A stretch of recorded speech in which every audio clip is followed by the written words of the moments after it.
એટલે આપણે કઈનો વિડીયો બનાવીએ હપુચો વાયરલ થાય અને આ એકી દાડ વાયરલ થઈ જાય જો કેવું?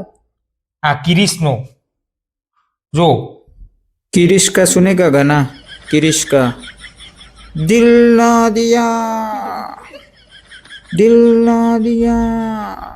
तो बोलो શક નહીં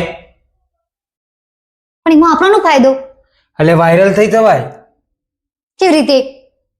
એ કિરીશનું ગાયો આપણે કિરીશના પપ્પાનું વગાડીએ જો